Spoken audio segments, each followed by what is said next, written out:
Paralel në bulevardin Dëshmorët e Kombit, teksa po bëhen përgatitjet për protestën e Partisë Demokratike, vijon që të mbahet protesta e Adriatik Lapajt.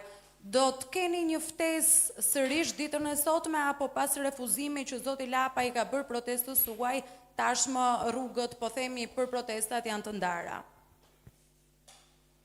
Lapaj ka patur dhe ka dhe do ketë mbështetjen time për sa kohë gjendet në protest.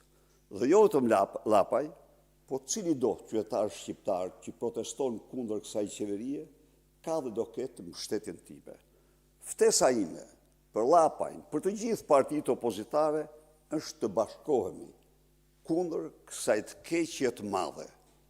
Përndryshe, kuptohet, kryetari një partie ka projektin e tij dhe unë këtë s'mund të them, por ftesa është e hapur.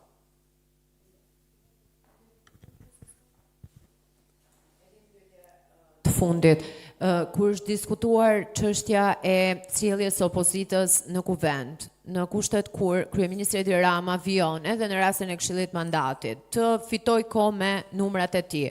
Në seancën e fundit nuk pati normalitet në parlament. Cila do të jetë sjellja e opozitës në parlament? Ju do të riktheheni më në tryezat e reformës zgjedhore, në tryezën e reformës territoriale dhe do të vijoni sjellje normale në parlament, apo me ngjarjet e fundit që kanë ndodhur nuk ka, si të thuash, kthim pas në një sjellje normale të kuvendit? Parlamenti do të shndrohet në tempullin e lirisë të shqiptarëve, siç është në kushtetutë. Betejë jonë vazhdon në parlament, rreth tij, jashtë tij dhe kudo.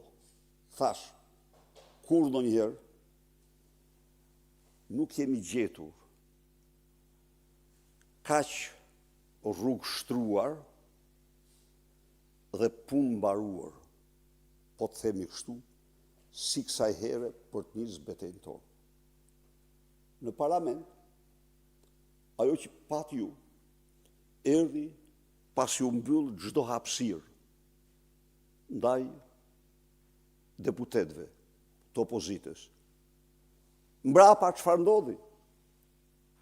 Edi Rama, pasi mori pushtetin gjyqësor me gjykatën kushtetuese, mori parlamentin, bllokoi heqjen e imunitetit, duke shkelmuar me të dy kamët rregulloren e parlamentit, e cila në mënyrë taksative detyron kryetarin e parlamentit që sa po të marrë kërkesën për heqje imuniteti dhe arrest të deputetit apo ministrit, t'ja dërgoj këtë kërkesë për shqyrtim Komisionit të Imunitetit dhe Mandateve.